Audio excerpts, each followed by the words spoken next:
Monsieur Lurton. La parole est maintenant Madame Valérie Boyer pour le groupe UMP.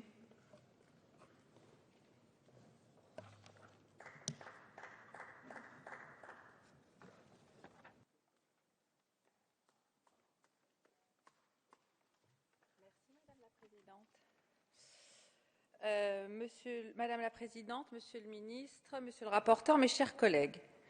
Nous sommes réunis aujourd'hui pour discuter des problématiques éminemment délicates, reposant sur un juste équilibre entre protection des droits des consommateurs et préservation du dynamisme économique. Or, force est de constater que le texte socialiste fait l'impasse sur un certain nombre de sujets qui constituent, à mon sens, une priorité.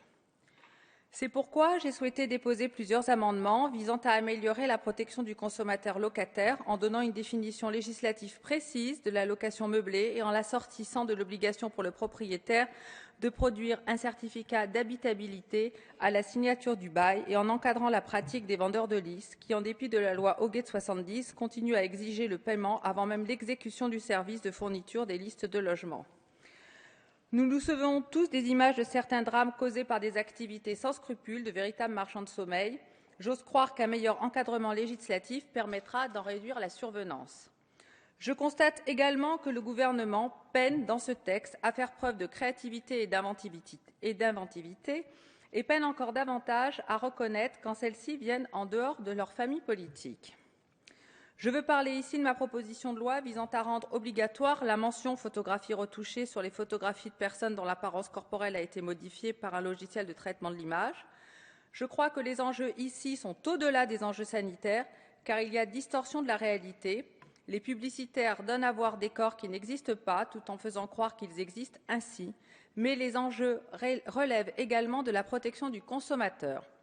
Pour exemple, les publicitaires vantant les mérites de produits de beauté, par exemple, et qui mettent en scène dans le même temps des photographies retouchées donnant à voir des corps transformés, amènent le consommateur à imputer au produit le résultat montré en photographie, alors même que celle-ci a fait l'objet d'une retouche par logiciel de traitement de l'image. Mais il en va de même pour tous les produits. L'article L121.1 du Code de la consommation protège d'ores et déjà les consommateurs des pratiques commerciales trompeuses lorsqu'elles reposent sur des allégations, indications ou représentations fausses ou de nature à induire en erreur et portant notamment sur les caractéristiques essentielles du bien ou du service, à savoir les résultats attendus de son utilisation. Par ailleurs, la jurisprudence a déjà eu l'occasion de se pencher sur des cas de publicité trompeuse ou mensongère mettant en cause des illustrations retouchées. Je voudrais juste vous citer la Cour d'appel de Paris, chambre 13, section B5 de décembre 1997, la Cour d'appel de Douai, chambre correctionnelle 6 du 1er mars 2005. Pourtant, comme le relève l'avocate Ilana Sonskins, dans les deux cas, l'efficacité du produit avait également été sujette à contestation, raison pour laquelle le grief de publicité trompeuse avait été retenu. Dès lors, qu'en est-il de la photographie lorsqu'elle est retouchée, mais que le produit permet potentiellement le résultat escompté ? Il s'agit là de protéger le consommateur qui peut être induit en erreur, surtout pour les plus vulnérables. L'amendement que j'ai déposé vise précisément à clarifier cet aspect et à permettre une meilleure information du consommateur quant aux conditions de réalisation de la publicité, quand bien même la publicité ne serait pas trompeuse. Concernant le rachat de métaux précieux, j'ai obtenu la création du groupe d'études et en assure la présidence. La hausse spectaculaire du cours de l'or, qui a plus que triplé, a entraîné la multiplication des points de rachat. Et dans le contexte de crise économique, les Français sont de plus en plus nombreux à s'y rendre pour vendre leurs bijoux. Il y a également multiplication des publicités pour le rachat d'or, qui propose aux particuliers de vendre des bijoux en profitant de la hausse des cours, mais en ne les rachetant pas toujours au cours de l'or, bien évidemment. La prise de conscience publique de la situation des marchés de l'or et des métaux précieux en général, favorisée par cette publicité diffusée désormais via de nombreux médias, télévision, presse, Internet et y compris relance téléphonique chez les particuliers, en particulier les personnes âgées, entraîne le développement de commerces dont les pratiques ne sont pas réglementées ou en tout cas mal réglementées et permettent certains abus auprès des personnes les plus vulnérables ainsi que la recrudescence des vols à l'arraché et la vente à des sociétés qui s'exonèrent de payer les taxes afférentes, notamment la taxe de 8%. Il convient désormais de mettre fin à ces pratiques. Des exigences doivent donc s'imposer à ces activités dans le but de faire obstacle à l'augmentation des vols de métaux précieux devenus très rentables pour les délinquants et hautement préjudiciables pour la société dans son ensemble. La violence liée à cela devient insupportable. Si une interdiction générale de la publicité se révèle très difficile à justifier, une réglementation stricte peut néanmoins être mise en œuvre. D'autres secteurs commerciaux, à l'image des armes à feu, ont vu leurs droits de publicité encadrés dans le but de protéger le consommateur. Il pourrait en être de même pour l'or. Cette protection est aujourd'hui nécessaire. Elle fera l'objet du groupe d'études. J'ai également souhaité déposer un amendement reprenant le dispositif de ma proposition de loi. Je défends également l'extension des indications géographiques protégées aux produits manufacturés. D'autres collègues l'ont fait. D'ailleurs, nous avions eu un débat particulièrement intéressant dans la loi Lefebvre et Roland Chassaigne avait approuvé mes propositions. Voilà 20 ans que la question des IPG pour les produits manufacturés, qu'ils soient industriels ou artisanaux, fait l'objet d'études et de débats par les pouvoirs publics. Cette question est intimement liée à la protection de leur nom par les collectivités territoriales. En effet, nous savons depuis Keynes que le consommateur oriente son choix non seulement en vertu des facteurs objectifs, mais également subjectifs. L'image du produit pèse de manière déterminante dans son choix. Lorsque le consommateur choisit d'acheter des fraises du Périgord, des pruneaux d'Agen ou encore du miel de Provence, toutes protégées au titre des IGP, il attend du produit qu'il présente une qualité, une réputation, une caractéristique qui puisse être liée à son origine géographique. Quant aux produits manufacturés, la seule protection existant à ce jour est l'appellation d'origine, AO.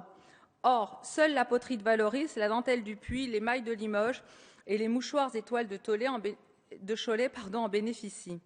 L'appellation d'origine est en effet très stricte. La qualité ou les caractères du produit doivent être attribués essentiellement au milieu géographique. Marseillaise et fière de l'être, j'ai alors compris que le savon Marseille, symbole de notre patrimoine provençal, présent dans toutes les maisons marseillaises et bien au-delà, dans le monde entier, cadeau traditionnel du tourisme qui veut rapporter un souvenir de notre belle ville, n'était pas protégé et que quiconque pouvait utiliser la dénomination savon de Marseille sans respecter aucune de ses caractéristiques. Ainsi, on a pu voir fleurir dans les boutiques de souvenirs des savons roses en forme de ballons de foot, estampillés olympiques de Marseille par exemple, parfumés de toutes les manières et déclinés de toutes les façons, tant et si bien que le nom sur l'emballage savon de Marseille ne semblait plus rien vouloir dire, surtout quand ils étaient Made in China. Ce qu'il faut savoir, et qui est assez spécifique avec le savon de Marseille par rapport à tous les autres produits français pouvant prétendre obtenir une future IGP, c'est que le cahier des charges auquel les producteurs devront se conformer pour obtenir l'IGP existe déjà et depuis fort longtemps. Il date de 1688. L'édit de Colbert définit ainsi les conditions de fabrication du savon en Provence sans aucune graisse animale. Puis le décret de Napoléon Bonaparte du 22 décembre 1812 précise que la ville de Marseille possède une marque pour ses savons à l'huile d'olive, constituée par un pentagone dans lequel apparaît en son milieu les mots huile d'olive, le nom du fabricant et celui de la ville de Marseille. Enfin, 2 arrêts de la Cour d'appel d'Aix-en-Provence, celui de décembre 1927, confirmé par la Cour de cassation du 24 octobre 1928 et celui du 12 novembre 1928, dispose que la dénomination savon de Marseille s'applique à un produit bien déterminé, fabriqué avec un mélange d'huile végétale contenant, après la fabrication, approximativement 62% d'acide gras et de résine, d'alcalis combinés, d'alcalis libres, de chlorure de sodium et de glycérine et de l'eau. Or, aujourd'hui, seules 4 savonneries se conforment à la recette traditionnelle. Elles ont eu l'intelligence de se regrouper en créant l'Union des professionnels du savon de Marseille et de se doter d'une charte qui reprend cette recette traditionnelle.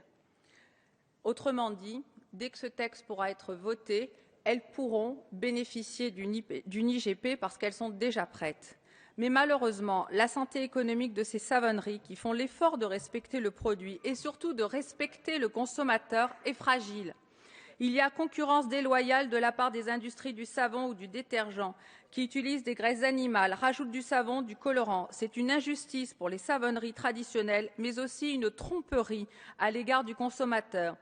En effet, seule la recette traditionnelle du savon de Marseille lui confère des vertus hypoallergéniques et écologiques en raison de l'utilisation d'huile végétale et de l'absence d'additifs, de parfums et de colorants qui le rendent biodégradable en moins de 28 jours.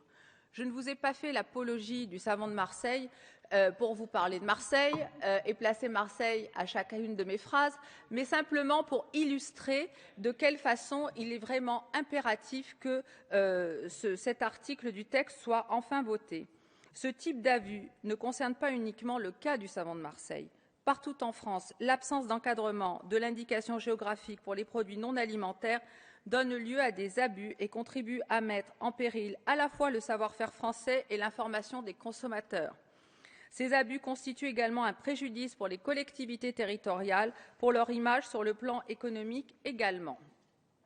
C'est pourquoi j'ai déposé une proposition de loi visant à étendre les indications géographiques protégées aux produits manufacturés, artisanaux ou industriels. Mes collègues parlementaires UMP ont également travaillé sur ce renforcement de la protection et je citerai au premier rang desquels, bien évidemment, Frédéric Lefebvre. D'ailleurs, nous avions largement débattu de ce thème lorsqu'il était ministre et conduisait les débats sur la consommation. Aujourd'hui, votre majorité a préféré récupérer les propositions de l'UMP au lieu de les inscrire à l'ordre du jour. Ce n'est pas élégant, mais je voterai bien entendu de nouveau ces articles. Il est toutefois dommage que l'on n'ait pas cru bon de nous entendre, nous qui avions travaillé sur ces sujets et qui avions beaucoup de choses à dire. Je voudrais également proposer des amendements concernant l'alimentation. Avec plus de 10 millions de clients par jour, les enseignes des boulangeries-pâtisseries figurent parmi les commerces les plus fréquentés de France, au point que les spécialités françaises sont connues et reconnues bien au-delà de nos frontières. Pourtant, la qualité artisanale des produits de pâtisserie n'est pas toujours garantie.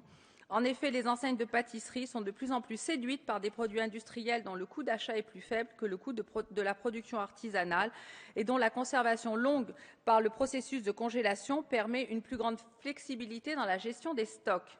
Si les enseignes commerciales ne peuvent se prévaloir de l'appellation boulangerie sans respecter un certain nombre d'obligations visant à garantir la production artisanale, les produits de vente, ce n'est pas le cas des enseignes de pâtisserie. Afin d'améliorer l'information précontractuelle du consommateur, il apparaît donc nécessaire d'encadrer l'utilisation de l'appellation pâtisserie par des enseignes commerciales.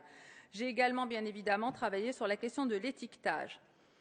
L'actualité de ces derniers mois a mis en exergue l'impérieuse nécessité de disposer d'une traçabilité complète et précise de produits de consommation alimentaire, tant sur l'aspect provenance et nature de ces produits que sur le processus de préparation. D'autant plus que notre pays est réputé internationalement pour sa gastronomie, classée depuis 2010 au patrimoine mondial immatériel de l'UNESCO.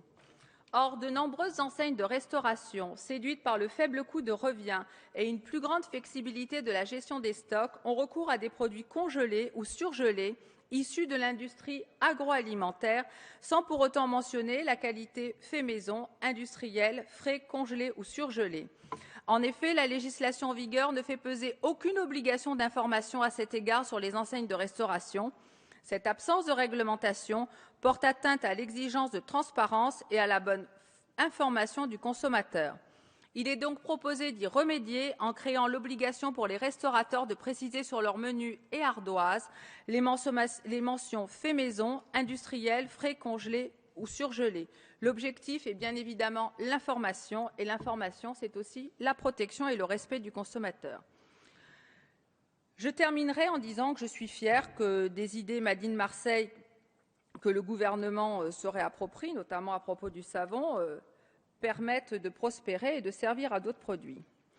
Mais je déplorerais que ce texte ne soit pas à l'écoute des problèmes concrets des Français, contrairement au texte sur lequel nous avions travaillé avec Frédéric Lefebvre, un texte qui complexifie leur vie à l'heure où on nous avait promis un choc de simplification. Et à l'heure où la France est confrontée à une crise économique sans précédent, restaurer la confiance des consommateurs dans les produits du terroir français et assurer une meilleure protection des producteurs locaux est une impérieuse nécessité. Et je fais cela sans poser en marinière. Je vous remercie. Merci, Madame Boyer.